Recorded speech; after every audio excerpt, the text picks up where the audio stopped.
This is the Adoptive Mom Podcast. Adoption may look different for each family, but we need solidarity from other crazy people who took this leap.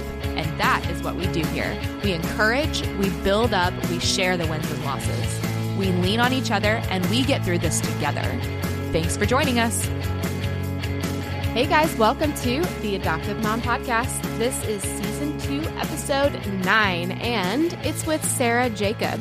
Now, you may not know Sarah Jacob, but get excited because you're about to. She adopted from India a few years ago, and her little girl was born without an eye. So not only did she adopt internationally, and she had a 6-year journey to bringing her little girl home.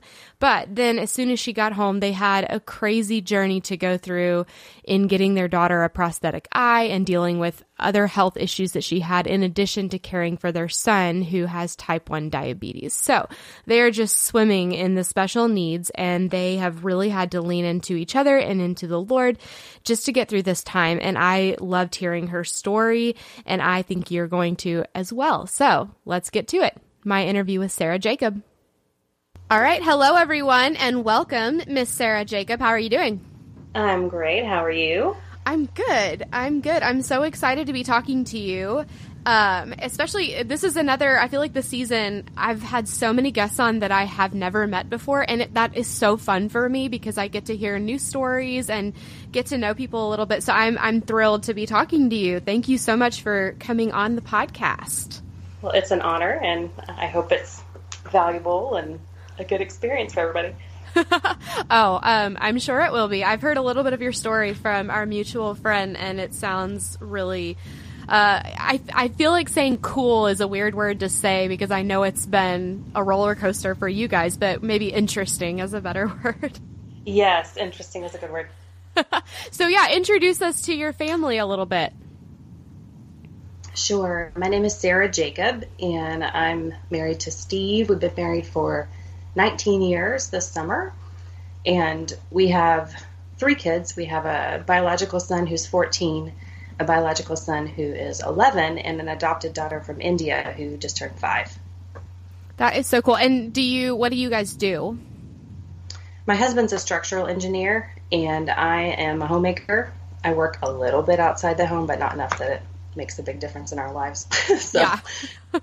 No, I feel you there. But I think that's so fun with adopted kids for us as moms. I mean, both sides are obviously valuable and awesome if you are a working mom and if you stay home. But I stay home too. And it's just so fun to be able to walk through this crazy adoption thing with them, 24/7, basically. Yeah. It's fun and it's stressful.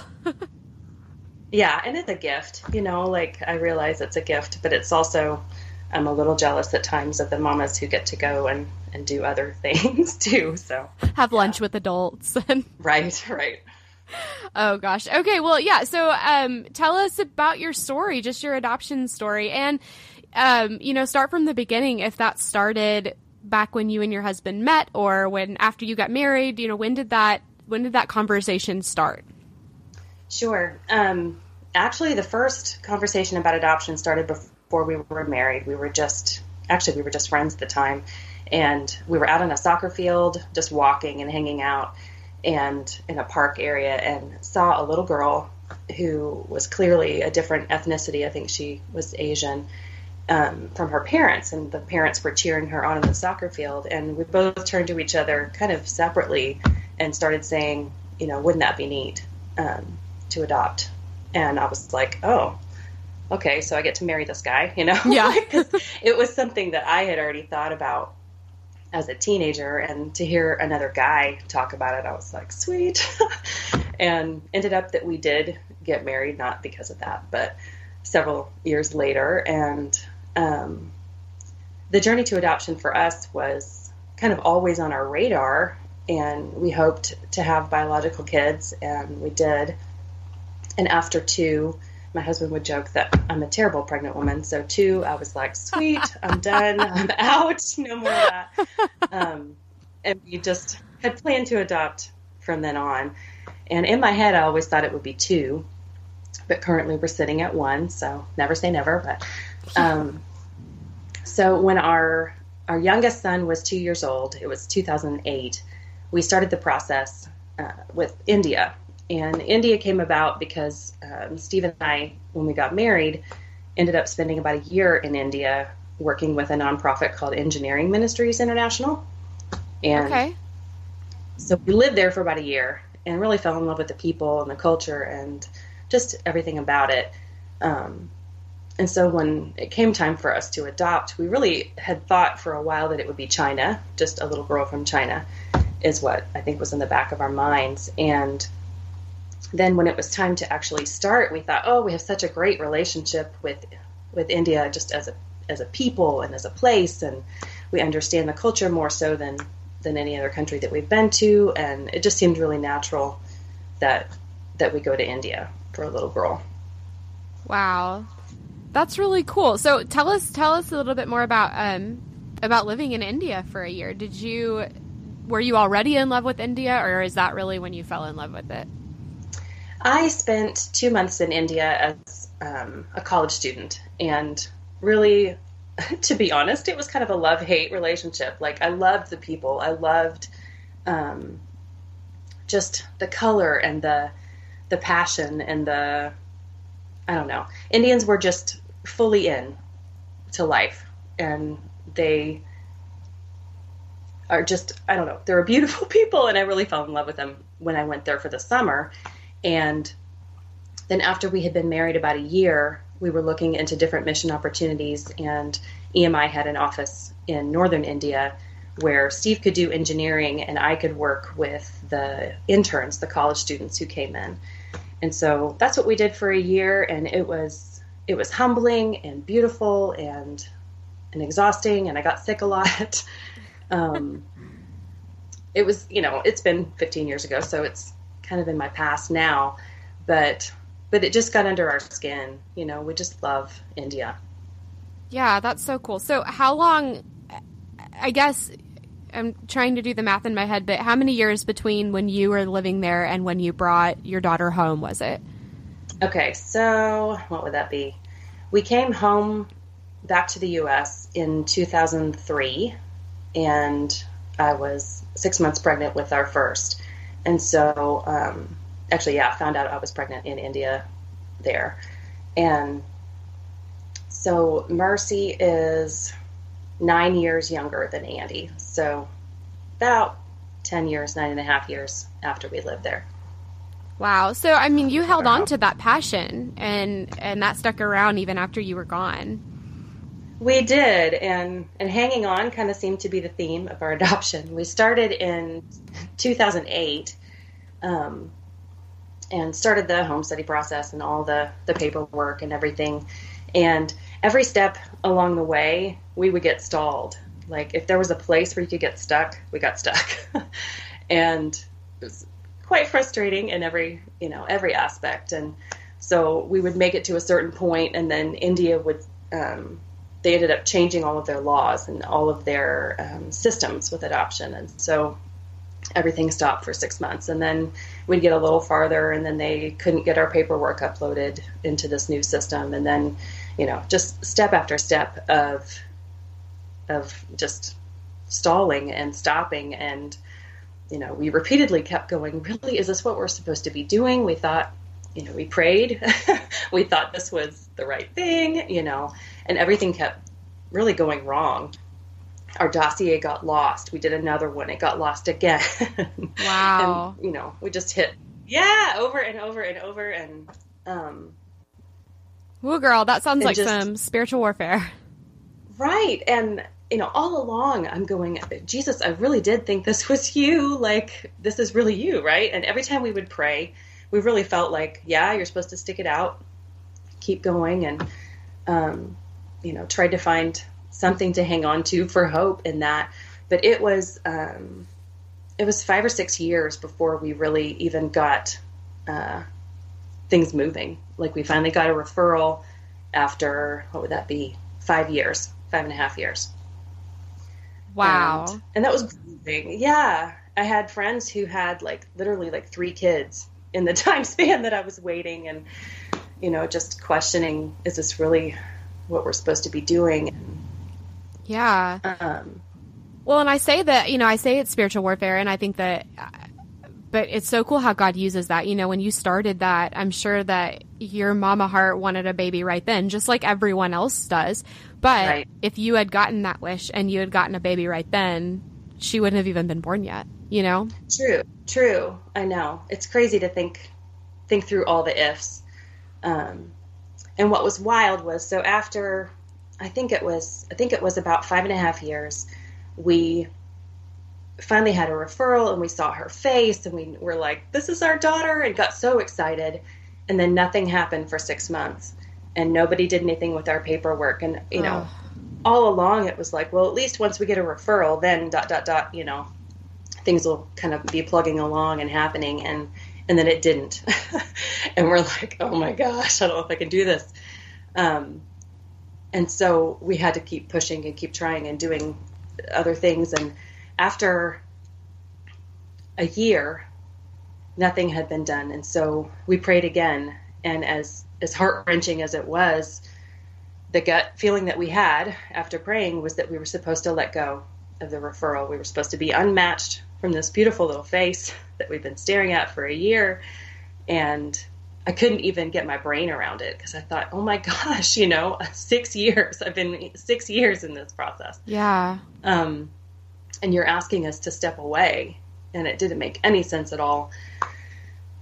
But we contacted our social worker, and we said, this is just, you know, nothing's happening. Nobody's moving the papers. Nobody's taking the process to court. Nothing's happening. And she hadn't heard anything either. And she said, okay, if you want to be unmatched, then we can do that. And so that night, you know, I felt like we'd miscarried. I'd had a miscarriage of a pregnancy, and it really felt like that. I thought, oh my gosh, this is like death. You know, I can't even put words to it. And back then I would kind of blog through the process of waiting. And so I thought, I'm not going to blog this, but I'm going to write a letter to just the highest person in India over adoption that I can find. And I'm just going to tell them basically how sad I am that we've spent so much money and so much time and so much love and energy hoping to bring a child into our home, and then to have it all fall flat and feel like nothing is happening and no one's doing what they're supposed to be doing. And so I did, and I wrote this letter, and I sent it off in an email just to some address that I found, you know, online. And by the time I woke up the next morning, she had personally responded and said, hang on, don't let go. I will fix this. This is wrong. Wow. And she did. She did. She rattled cages, and it was amazing, actually.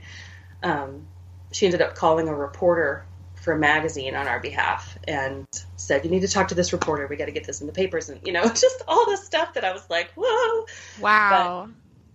But things started happening, and people started doing their jobs, and we were able to stay matched with Mercy. And it was almost another year, maybe 9 months, until we brought her home. But we did bring her home finally. Yeah. So it was like 7 years in process. Wow. So how old was she when you brought her home? When we brought her home, she was 2 3/4, almost 3. Wow. And we came home on Christmas Eve of 2015. So that's been 2 years ago. Oh, that's so cool. Okay. That is so, wow. I'm sorry. That's just amazing. I'm sitting here looking at pictures of her on Facebook and just seeing the progress that she's grown. And of course I will post all of these on the show notes, and I want to get into why that progress is so important too. Right. So but before we get there, talk about bringing her home. So Christmas Eve is obviously not an insignificant day in our culture. So what is that like, bringing your brand new terrified baby girl and then beginning the cocooning process during a wildly chaotic holiday? Right. What was funny is obviously we had the opportunity to fly home on another day, but that was the first flight that we thought we could actually get on and get home. And we just thought, let's just hightail it, you know. During the 7-year wait, I envisioned this grand homecoming where everyone we know who's been praying us through this process was going to meet us at the airport. And then it turns out that we fly in at 10 p.m. on Christmas Eve. And I'm like, forget it. Like, I don't care if anybody's there. Let's just get home. Were people there? We did have some family. Yeah. Yes. And some sweet friends did meet us there. And that was a nice surprise. I thought it was just going to basically be my mom and my brother with the camera, but it was really sweet. One single balloon and right. But, so yeah, we step off the plane, and she at the time was little tiny, 16-pound, almost 3-year-old. Wow. And, we didn't really know fully at the time, but she came home with pneumonia. She had a fever. She was coughing. We knew something was up, but didn't find out until later really what was going on. But, she was a rock star. She was a trooper. Like, it's comical. She, from meeting us and onward, yes, she had some grief and processed it definitely like she would. Just everything in her life was changing. But after she kind of felt comfortable with us, we'd been in country about 2 weeks. And so we'd had about 2 weeks to get to know each other before we flew home. Mm-hmm. But really, on the way home, she had a fever, she's miserable, but she is snacking and she is playing and really was just a doll and really did amazingly well on the way back. And so we came home, and our goal was to cocoon. And I don't know if you talk about that. Well, we definitely get one-off listeners, so go ahead and explain what that is. So for us, I know it varies by family what you do, but the idea is that you want to, especially with internationally adopted kiddos who maybe grew up in an institution and not in a foster care kind of environment, you want to show them what family is. You want to show them that you are their primary caregivers, and ultimately that your family is just a unit. And so you try and minimize their experiences and minimize just the overwhelming factors that can be so present in America when you come back. And so we tried to stay home more than normal. We tried to just be very intentional about me or my husband being the only ones to feed her and change her and comfort her and things like that. Yeah, and some people go as far as, no one else gets them a spoon. And right. Some people will allow like grandparents, but you have to remember that these kids are often coming from a place where they have no idea what a single caregiver even right. looks like. That blows their minds.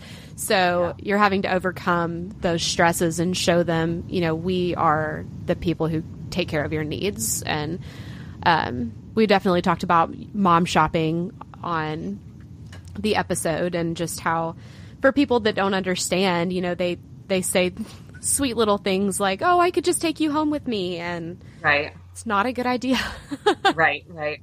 And so, even my mom had a hard time with it, because we were like, "Okay, Mom, we're going to come home, and I don't want you to hold her." And my mom's like, "What? We waited all this time, and I don't get to hold her." And so I just said, well, let's try, we'll feel out how long I feel comfortable, extending that. But at least for the first couple of weeks, I didn't want anybody grabbing her out of my arms. I didn't want, I just wanted her to know that it was me and only me and my husband and then my boys. My boys did, I wouldn't say they helped in the caregiving part, because, they're boys, but they were definitely really present and constant, especially for those first couple of weeks after we got home. And we tried to cocoon generally for 6 months. That's really hard with soccer practice and school and all those things. But for us, that just meant that we didn't put her in the nursery at church. We didn't get a babysitter. We didn't switch up the routine any more than we had to. Right. Which, let's be real here. That sounds really precious, but that had to be really hard for you guys. You had 0 date time, 0. I can't imagine. Right. Oh man. Yeah. And so precious that we had a little crib that was pushed up next to our bed. And, I've heard you talk about on another episode that you just, I think it was Sherry, anyway, who said you just treat her child like they're a baby. Just go back to 0. And so that's kind of what we tried to do. And, just treating her like she's a newborn, and we're just going to be right there all the time and try to anticipate every need. And that's exhausting. and there's not much alone time. And we joked for a while because she bonded so well that I'm like, she's always on me, and I can't even, I can't cook. I was was wearing her while cooking and wearing her while cleaning, and that's wonderful for bonding, but I'm not a real touchy-feely person. Yeah, girl, me either. And so, it got old, but I was like, I don't want to project on this child that I love and that I've longed for years, go away. Like, I have to really internally check myself and just make sure I'm not, letting my just tiredness or frustration take over in that regard. Yeah. Oh, girl, this is resonating with me so well. So when we brought home, when we had our middle son dropped off on our doorstep, Rock, he was severely withdrawing from drugs, and I was about halfway through my pregnancy with our youngest, and all he wanted to do was be held and sleep on me and be worn. And I am already not a touchy-feely person. Plus I was pregnant. So I was just not a good mom. Like, I was like, this baby literally needs me more than anything else. And I'm so over it. And I felt awful. I felt like such a terrible person. Oh, yeah. It's wonderful and it's terrible. And it's motherhood. It's hard and it's beautiful, and yeah, for sure. By the way, I think you were talking about Shelly, and she is you're out of Tulsa, right? Yes. Yeah, yes, and so is she. You two should be friends. She's here. Yeah, you two should definitely be friends. She's awesome. Okay, so you have her home, right? It is after Christmas, thank the Lord. Right. And what now? Initially we'd said, we're not going to start pouring into these doctor's appointments and letting them draw blood and all the things that, they kind of want to do to get everything going medically. But we ended up not being able to really wait because she was sick. And I didn't even say, like, with the adoption, with India, most, if not all, of the children who are adopted out of India are kids with medical needs or special needs of some kind. Mm-hmm. It's just the way it is. Like, if they're adopted out into the U.S., it's off the special needs list. And so our daughter, when we got her referral, her special need was that she was born without an eye. And so she was born without her left eye. Okay. And so I'm thinking when we get that referral, like, I have a son who has medical issues, and I'm like, this is not a medical issue. Like, I can do this, after the difficulty of caring with my son who has type 1 diabetes, I thought this is going to be a cakewalk. This is like, so what if she doesn't have an eye? Like, anyway, I just medically was looking at it like, this is not a hard thing, Right. And so we get her home, and poor thing is so sick. And so we immediately start the poking and the prodding and the blood draws and trying to figure out what's going on. And, and she's such a trooper through all of this, but, bless her heart, just so many doctors and nurses in her face. Yeah. So it turned out that she had pneumonia. She, at this time, she was almost 3 and wasn't walking, wasn't talking. She was a preemie. We knew that.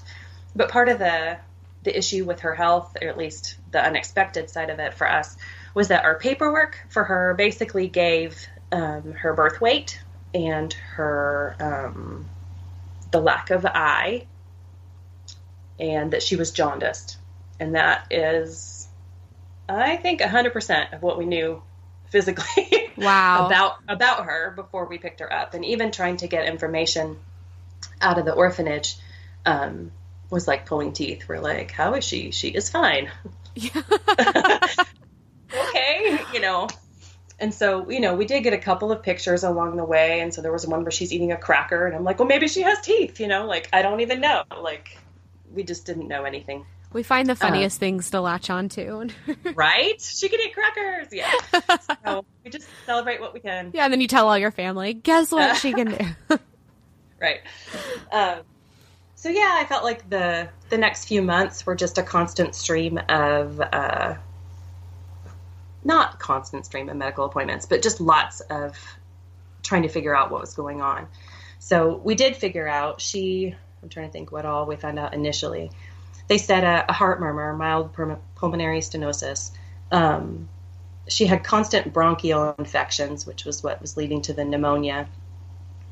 She had partially paralyzed diaphragm on one side that they said was probably caused by traumatic birth. And, wow. We know nothing about her birth story, but just the fact that has lasted because of that is so hard to hear as an adoptive mom.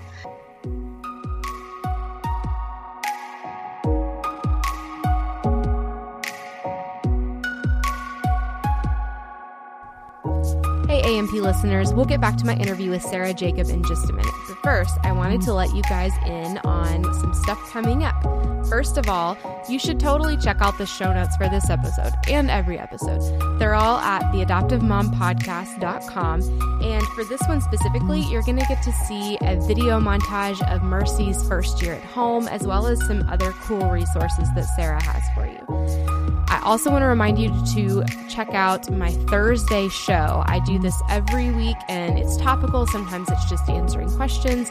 Sometimes I have guests, and sometimes I do giveaways, y'all, just to let you know. So check that out. It's every Thursday on Facebook at 8:30 p.m. I also wanted to remind you guys about the Birth Mom Brunch coming up. Again, it's the day before Mother's Day, National Birth Mom Day. That's May 12th this year. And if you know a birth mom who would be interested in attending, we want to have her. We're going to have an awesome meal. We have an awesome program with speakers that are birth moms themselves, and we'll have some giveaways and some swag bags, and we just really want to take that time to honor them and the choice that they've made. If you are not a birth mom but want to support in any way, please reach out to me either on Facebook or at alexfitton@gmail.com. I'd love to hear from you, and I love the support, and we love the guests, so surely you can help in one of those areas. Okay, that's all I have for you, so let's get back to my interview with Sarah Jacob.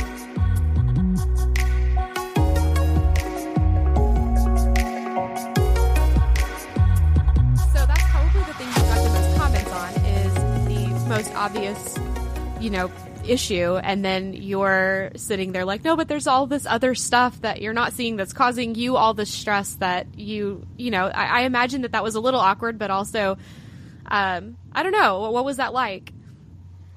It was different because I don't think many people in the U.S. have even really met somebody who's missing an eye, or if they have, they didn't know it because the person had a prosthetic, and it just appeared somewhat normal. And so we got a lot of questions, even just strangers in the grocery store, and it's kind of bizarre. You're like, hi, I'm just trying to get my food here, and, but it wasn't too long after we came home, maybe 3 or 4 months after we came home, that they sent us to an ophthalmologist to check out her eye socket, because she has a socket. It just doesn't have a formed eyeball in it. And so he checked it out, and he said, I think she'd be a perfect candidate for a prosthetic, and everything, tissue looks good or whatever. And what was so funny to me, though, was that in the whole, year and a half of praying over her little photo, I never had imagined her with 2 eyes, just because I didn't know even why she had one eye, or, would it even be a possibility? So I just never really entertained the thought. And so that was so strange to me. But actually, a funny story with that, we had to send in a picture of her to get her visa and her passport made. And so we sent off just some random referral photo that we had that had a blue background to a friend who did Photoshop. And we were like, can you just Photoshop the back and make it white so we can use this for a passport photo? And he did, and he sent it back, and it had 2 eyes.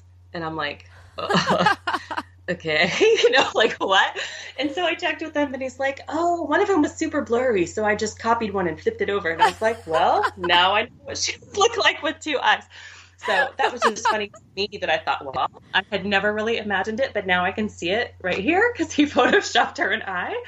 And ironically, now that's what she looks like because she has a prosthetic. But yeah, so maybe 3 or 4 months in, we started the process and got her fitted for a prosthetic. And part of the reason for that is social. Part of that is so that when her bones and her face grow, that it grows symmetrically and kind of holds the shape of her, like eyebrow and cheekbone and all that. And just like everything else, she was such a trooper. Like, they're putting stuff in her eye socket, and she's like, ooh, that's cold, you know?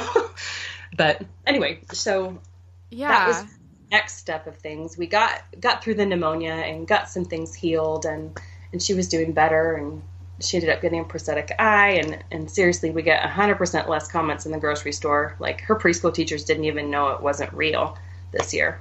So wow. It's beautifully done. Yeah. Okay, so well, I have a couple of things to say. Let me organize my thoughts here. So first of all, the reason that I even came into contact with you was because we're walking not a prosthetic path, but a similar path with just an adopted kid that has some vision issues that we've had appointments on appointments on appointments, and now they're doing an eye ultrasound, which I didn't even know was a thing. And Wow. And so that was why you were referred to me, because we both adopted and have kids with vision issues. But so I'm fascinated to hear all of this. And our son is not the trooper that you were describing your daughter to be. Oh, I know. Every appointment is like someone is actually murdering him, and so that sounds wonderful that your daughter is puts up with it decently. But I have just so many questions about this prosthetic thing, because I imagine a lot of the listeners have no idea what this means. So, I mean, what is this prosthetic? Like, what is it made of? What was the process to get it? Can it move? You know, all of those awkward questions that probably most people are afraid to ask, but I'm fairly shameless, so I'll ask them. That's totally fine. And I say that it's not even my eye, it's my daughter's, but I'll answer. That's fine. It is fascinating. Initially, they made what was like a conformer, like just a little placeholder thing to try and expand the tissue in there. And so it's made of I don't even know what you call it, like a resin, like acrylic, I think it is. Okay. And so it's not glass, like everybody's like, oh, you have a glass eye. I'm like, it's not glass. But it's acrylic, and initially they started her off with a little tiny one, and they figured out the shape through this crazy process of this like rubber liquidy stuff that they kind of pumped in to her eye socket with, I say pumped, that's terrible, pushed it in with like a little medicine dropper, like a baby medicine thing that you push the end of the stopper, you know, and it goes into the baby's mouth. Like, it was this rubbery stuff that they pushed that into her eye, and it's set, and then they take it out, and it's like this rubber squishy thing. And then they make a mold out of it. And so then they fit her with the eye based on this mold that's made from that quick setting rubbery stuff. Wow, that is insane. So it is. Molded a bouncy ball into your child's face. Basically, yes. Wow. And I don't know, I started wondering about your son. I don't know how old he is. Maybe it's the age, because initially she was younger, so maybe she was more chill with it because she was younger, or I don't know. Maybe she was just chill. He's 2. So I think that it doesn't help that we can't explain to him what the doctor is doing. He just knows that someone is super up in his grill and shining lights and touching, and usually somehow all the appointments are around lunch/nap time. So I don't know. It's been a rough go. Yes. So yeah, they fit her with a couple different, they'd kind of expand it and do slightly larger until it would mimic the other one, the real eye. And then once they got the size to where they felt like it was a good match, they said, all right, now we're going to make her a painted one. And so all along, all these little conformers that she was wearing all the time, like one of them was clear, and we called that one her sci-fi eye, because you could like see through it to the back of her, her head. It was crazy. Another one was like bubblegum pink, and she'd be like, where's my pink eye, and then other people hear that and they're like, pink eye, and they get all scared. But so that's it's adorable, just random and different. And then once they got the size to match her real eye, then there's another person at the ocularist, is where we go, who paints it. And that was amazing artistry, where this woman literally with a paintbrush and like acrylic colors draw, paints on the eye, and they kind of measured her existing eye to make sure that the sizes of the iris and pupil and everything would match. And then they'd, have us there for kind of a half-day appointment where they would tweak it and make sure that the eye itself was sitting to where it would look straight ahead like her current eye. And then they would mess with it and add color to it so that it had just the right hues, when the light shone on it and all this. It was beautifully done. Yeah. And, so this was probably a process of 3 or 4 months where maybe once a month we got a larger size and then finally went for the painted eye. And since then, she has grown, we talked about how much she's grown a little bit, but she has grown so much that they have had to add on, and they've thankfully only had to add on to the back. So we haven't had to get a new whole eyeball. I don't know what the insurance company would think about that if we had to do it all the time. But,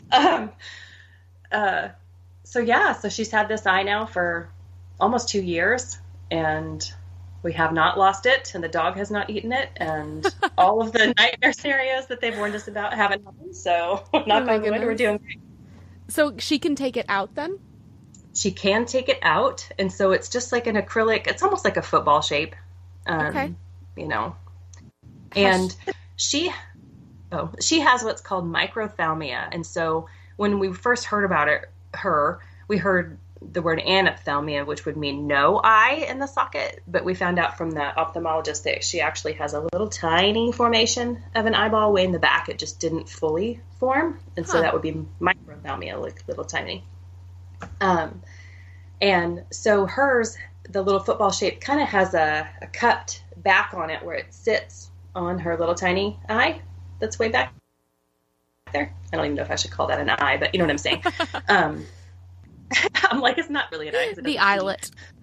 Right. And so it sits on that. And because of that, she actually gets a little bit of motion with it. Like when she turns and looks another direction, because there is a little tiny, orb back there with muscles attached to it, it kind of moves the other one.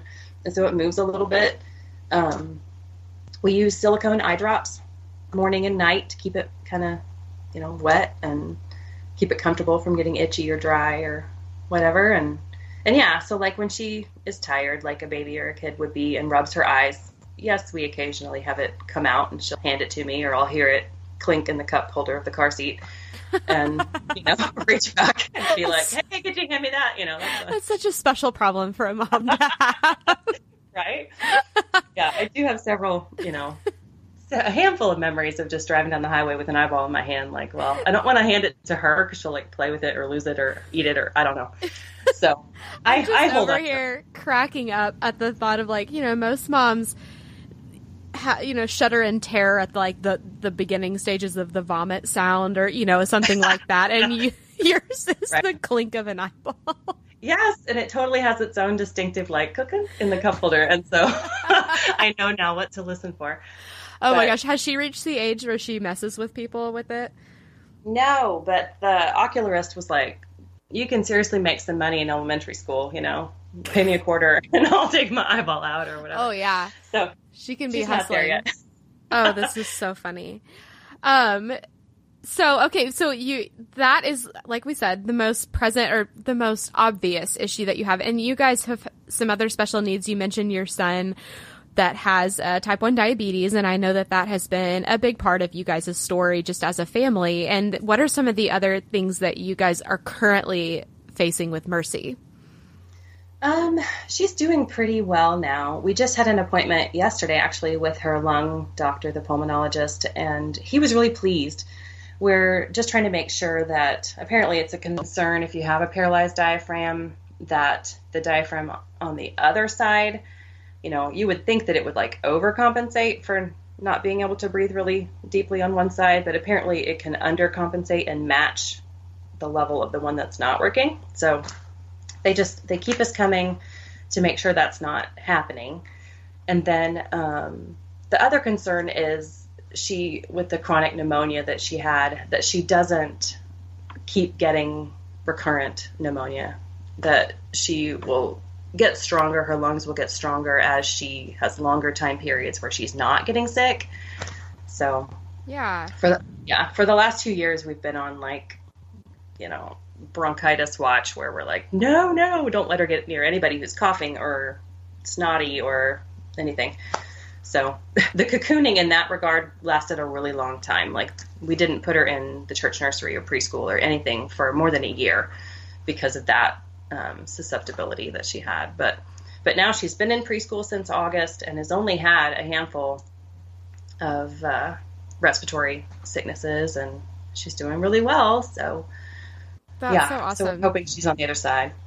So, okay, so I have a couple of and they're totally different directions that I wanted to go with you. But first of all, we've talked about a lot of these external issues with cocooning, and that's solely focused on the child becoming comfortable and understanding that you are her family and that you're her caregiver, and then obviously her medical needs as well. But I want to talk some about attachment with you and your husband. And attachment with international adoption is such a big deal. And often so many professionals and parenting books and everyone else are so focused on the child that us as adoptive parents get overlooked in how we're dealing with this. So what was that like for you guys? We've talked about how you struggled a little bit with the touchy-feeliness of wearing her and doing all those things that we do because we love our kids. But what were some of the harder feelings that you guys went through? The hardest thing, I think, for us was that first, I would say maybe 3 or 4 months, she wasn't hardly sleeping. I mean, she was sleeping, but not through the night, and would wake multiple times in the night. And, now I look back and I think, well, it could have been growing pains. It could have been her sickness. It could have been anxiety or trauma, or, you try to put a name on it, but it's just in the moment you're like, just sleep. Right. And so I think the sleep deprivation did a number on me with the attachment, because I felt like we really instantly bonded, to where I had a lot of fears going in. You read all the books and you listen to the podcasts or the other adoptive moms talking, and it seems really scary going in that what if she doesn't attach? What if she doesn't want us? What if she doesn't receive us? What if she didn't have good care? All the things that swirl around in your mind.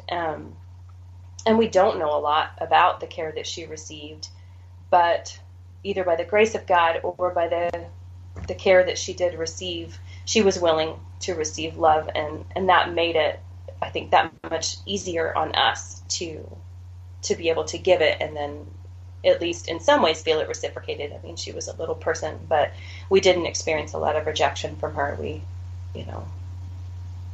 I think she trusted us pretty easily, or pretty quickly at least. And so, I feel like attachment for us came pretty smoothly and pretty easily. And my husband and I both, it went really well. She, for a long time, preferred me over him, but would still go to him and would still be comforted by him. And I think mostly just because I was the stay-at-home mom and Dad was at work all day. But yeah, I felt like it was really almost just best case scenario. And what a relief. I know that's not the case for most adoptive situations. Yeah, but I mean, I don't know about this. I think that God is so amazing at showing us grace in ways that we need it, because, he knew that you guys were going to have a struggle with her health and with her vision and other stuff like that. And so, how awesome is it that was one thing that you didn't have to struggle with? Yes. So the other thing that I wanted to ask you about is, obviously your boys are a lot older than her, and I'm guessing that they're pretty obsessed with her, right? Yes. My 14-year-old, I will brag on him a little bit. He's amazing with her. He gets her. They have a special bond. My 11-year-old has a great bond with her, but my 14-year-old just, lights up when he sees her, and the same when she sees him, and he plays so sweetly with her. And it was a concern of mine when the adoption was taking so long. I thought, oh my gosh, they're going to be so much older than she is. But it definitely has me trying to make sure that I'm more intentional about the time they do have together, because he's in 8th grade right now. So basically he has 4 years of high school, and she's not even started kindergarten yet. And just wanting to make sure that we do a whole lot of bonding, before the boys get too old and go off to college or something. And yeah, so, absolutely. Yeah. And how do they feel about, is adoption something that's just been a part of their lives always, so they don't know something different, or have they really jumped in with this and grasped this the same way that you guys have, or like I said, or is this just something that they've been indoctrinated to and they're just kind of like, well, this is our life? Yeah, I think a little bit of the indoctrination bit, because when we started the adoption process in 2008, we were like, let's just tell the boys straight off. And, hindsight, I don't know. But we did. And so we had been talking about it and talking about it and talking about it for so long that I think it was just, very normal for them. Like, this is just what it is. And part of our time while we were waiting on the international adoption, we fostered for 2 years. And so we had 2 little girls with us for almost 2 years. And so the boys got to see and live the effects of trauma and the effects of the loss and the change of having these girls, in our lives, and seeing they grieved hard, the little girls did. And so, I feel like as young as my boys were at the time, I think they were 7 and 9 when the girls came, it was already something that we had talked about, that God's heart is for children to have homes. And, with foster care, it's an imperfect solution to an impossible problem. Ideally, these girls get to stay with their biological parents, and their biological parents stay healthy, and that's the best case scenario, but we're just not there. And so we are going to be the best case scenario for these girls until they're not with us. We knew it was not a permanent situation, but I feel like my boys grew a lot through those 2 years, seeing how the girls grieved, or how they needed love, or how they rejected love, or just everything that they went through, being older brothers to foster girls, foster daughters, was foundational then for bringing Mercy home. Yeah. Oh, I love that. Those stories always make me just really happy. And I know that so many listeners and just people considering adoption have concerns about how their biological children are going to react. And especially when you're talking about bringing home a child with special needs, whether those be intellectual or physical, you worry that your biological kids are not going to get the same attention or anything. But I have seen over and over again with my guests and just with friends that kids are so resilient, and they want to help. They want to jump in. They want to be a part, and they really understand more than we think they're going to. Yes. And I feel like it, yes, it's difficult, and yes, they didn't get the attention that they would have gotten from us. But I feel like they're better on the other side, having loved these girls with us, and one of the big lessons I feel like they took away is that people are the way they are for a reason, so if this little girl is in a heap on the floor wailing, there's a reason. She's not being bad. She's, trying to tell us something. And so maybe the empathy level in the boys increased or something during that time, because they definitely learned to pick up on why people are behaving a certain way or doing a certain thing. So I feel like that was a really good nugget for them to take away. Yeah. Oh, that's awesome. So before we jump into my closing questions, I threw it out on Facebook that I was going to be interviewing an international adoptive mama with a kid from India, which I have never had before, and I don't think I've even ever met anyone who's adopted from India before, so it's really cool, and I got a lot of questions because it's really cool. So let's jump into a few of those. So we had a couple of different questions about an agency that you might recommend, and if you were able to specify a certain area or, city, state of India to adopt from, or if you just had to kind of take what you got. Yeah. Currently, the process for an American family that is not like an Indian citizen that has moved over to America, but just a Joe Blow American, you can't really pick where your child comes from. You submit to your agency that, this is kind of an age window that we are open to, and then they have you go through a special needs list of medical or physical or social needs, and kind of go through and decide what your family is able to embrace or take on, and then all of that gets uploaded into a system in India, and it varies a little bit how it happens, but basically your home study of what you're open to just gets matched with your approval, but files get released that match your profile of who you can adopt or who you're willing to adopt, I guess. And so it might be from the south of India or north of India, or, it just kind of varies on where the files come from.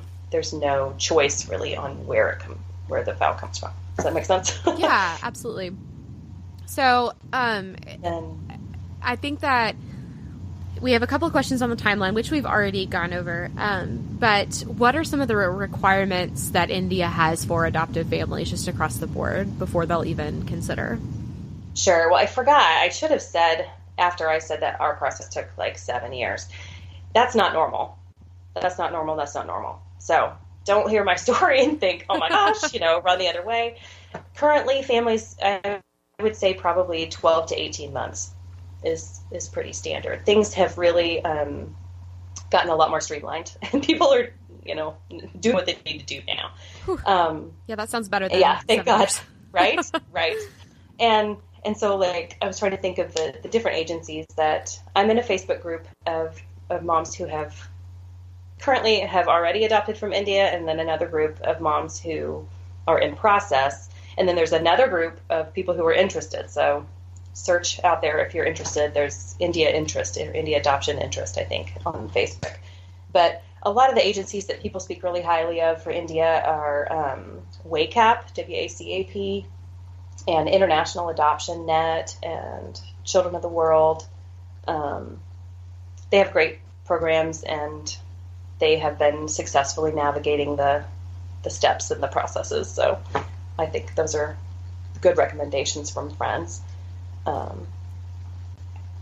Yeah, that's awesome. So,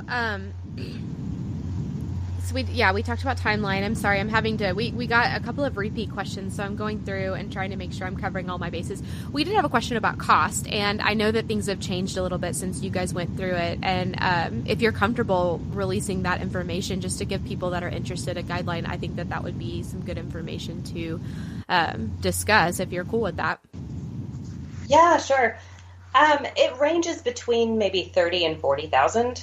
It depends on, obviously the agencies will publish their fees. They vary a little bit in that cost. And then some parts of India require 2 trips. So you'd have to go for court and then go back after you've passed court.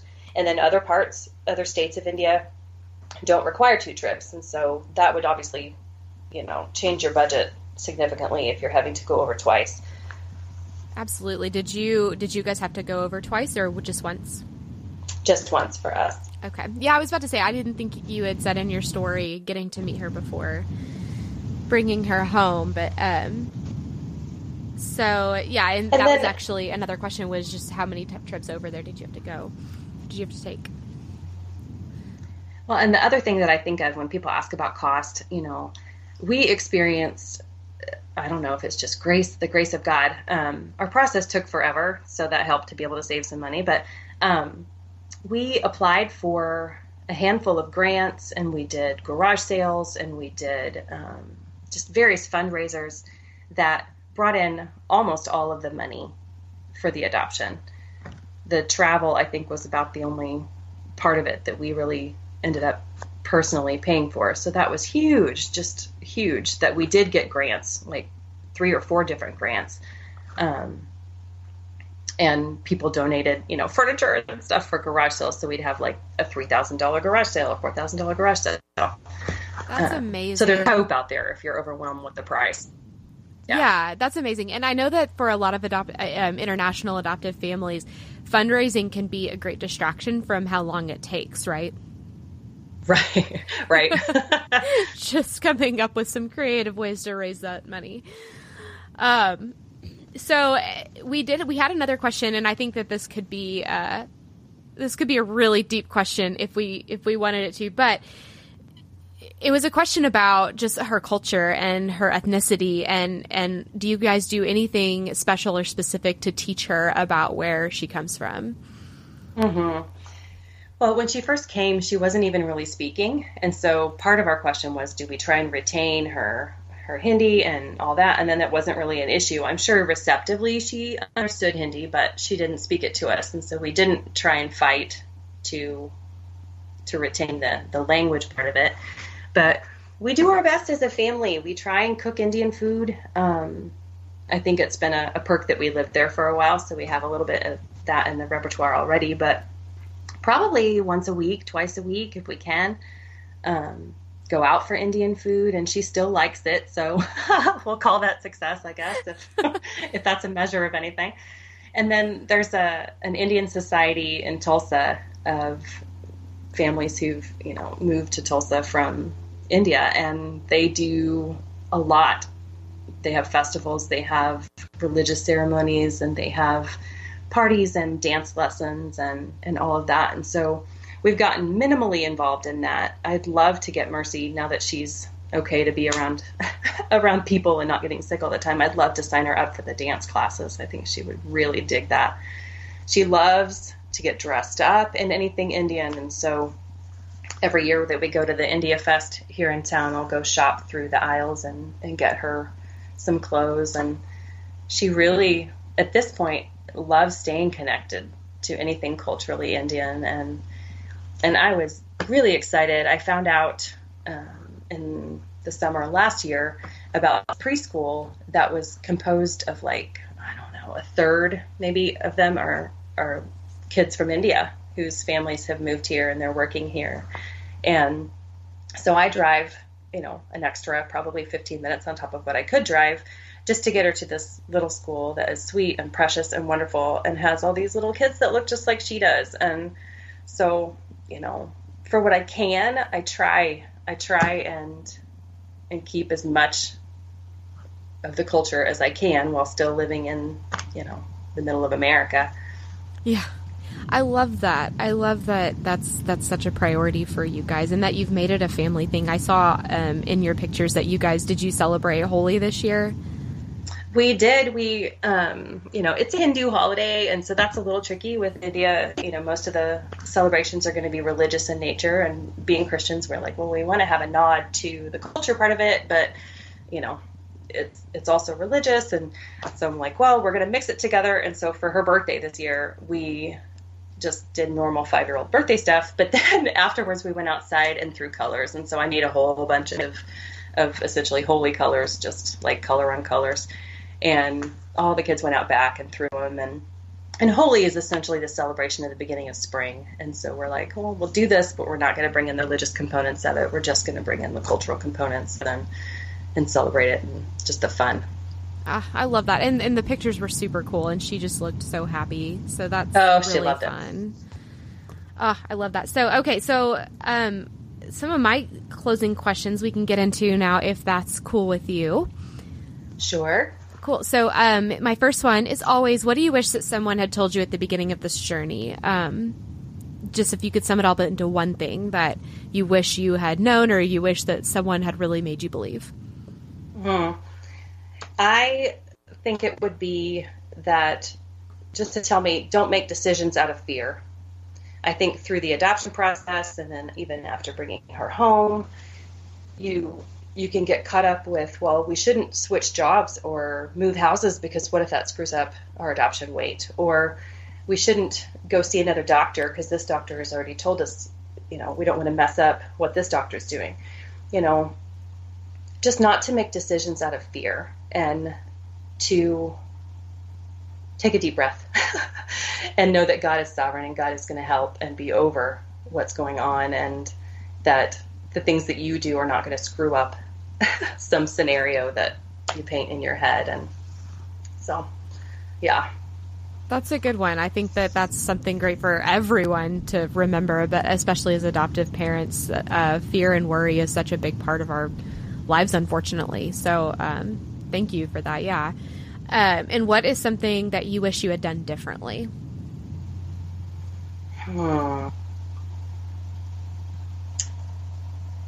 As far as her health concerns, or during the wait? Answer's choice. Let's see. I don't feel like I have a lot of regrets, really, after bringing her home.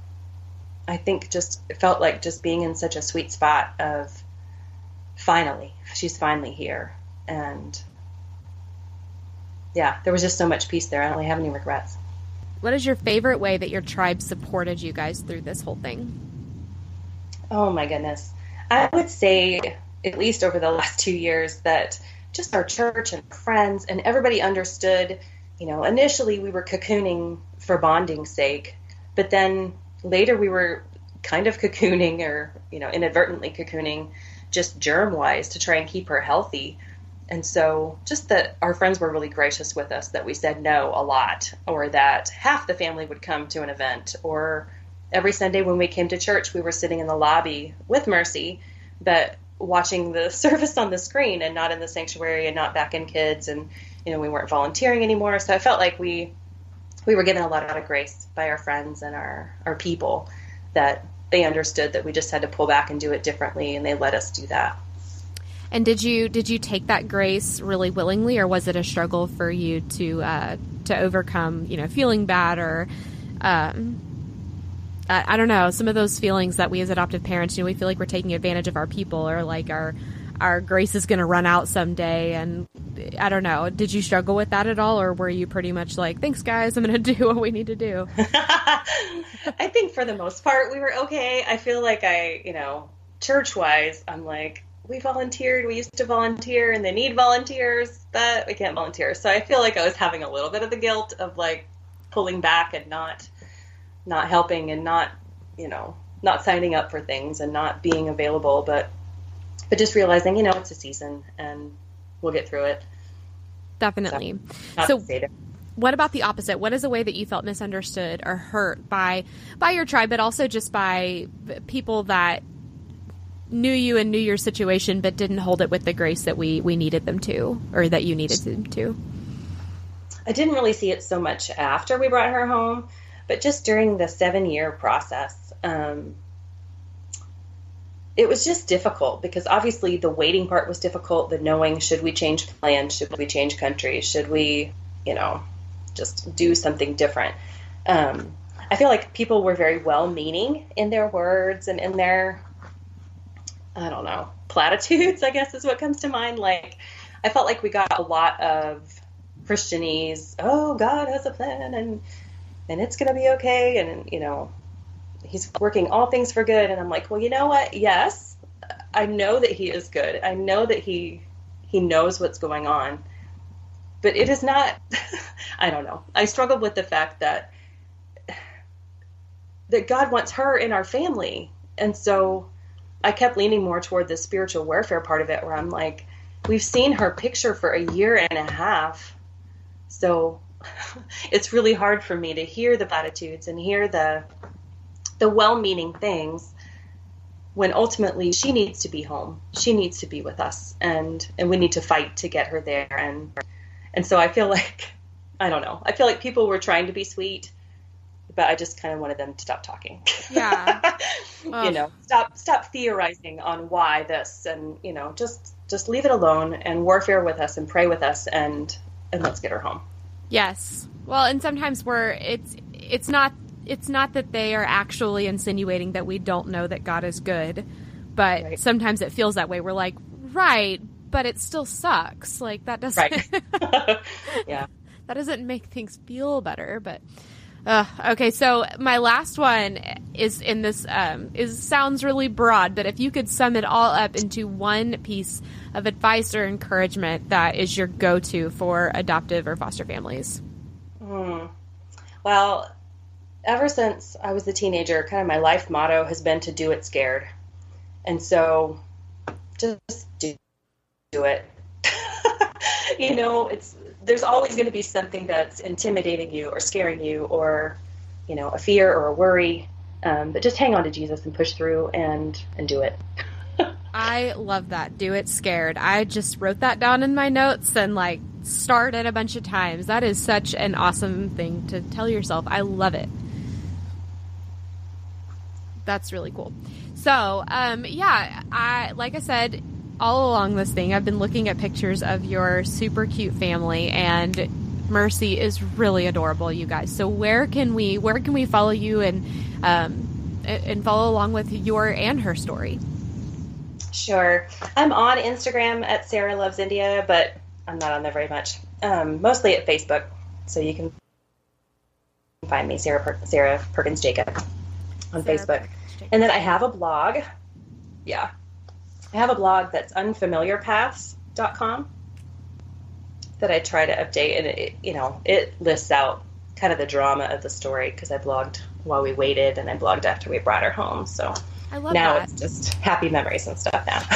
Yeah, but that could be such a good resource for those people that are in that process, that are in the waiting, to be able to hear your thoughts during that time, not reflecting back, but actually while you were hurting, while you were struggling, and while you were, trying to hold on to some patience. Sure. And in my head, I thought, I'm writing this for her. I'm writing this so that she can look back, when she's older, and see how we longed for her, and see how we desired for her to be part of our family, and we fought for her. And then just to see the cute milestones that she's come along. Yes. Oh, I love that to pieces. And you do have you do have a lot of really awesome milestone photos on your Facebook. Especially, just really quick, tell everyone about the elevator photo. So every time we go to the ocularist, which is about every 6 months, I've been routinely taking a photo of Mercy, reaching for the elevator button. Okay, I have to cough and then I'll start over again. Okay. Sorry. Okay, so the elevator button. So every time we go to the ocularist, which is about every 6 months, I've started taking pictures of Mercy reaching for the button at the office. And the first time I did it was oh, look how cute she is. She can't reach the button. And then the second one, I thought, oh, I took a picture last time. And so now it's become something that I do every time that we go. And it's just shown the massive growth that she's had. She's grown more than a foot in 2.5 years, not even 2.5, since she came home. It's been truly miraculous. And so from age 2.5, 2 3/4 to 5, she's grown a foot. That's crazy. So it's wild. And you can see just her comfort and her growth, and just becoming older, but also just being comfortable with your family, because she looks super sassy and fun in that last photo. Mm-hmm. Yes, she's quite confident in herself. Yes. Oh, I love it. Well, thank you so much, Sarah. This was truly a pleasure to get to know you guys and your story and sweet Mercy. And so I'm so grateful that you took the time to chat with us tonight. Thank you so much. It was so much fun.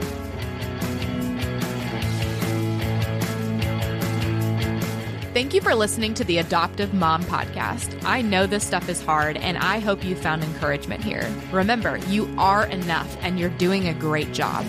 God wants to be at the center of this journey, and He is big enough to redeem all of our mistakes. Don't forget to check out show notes and other resources at theadoptivemompodcast.com. Thanks again for listening.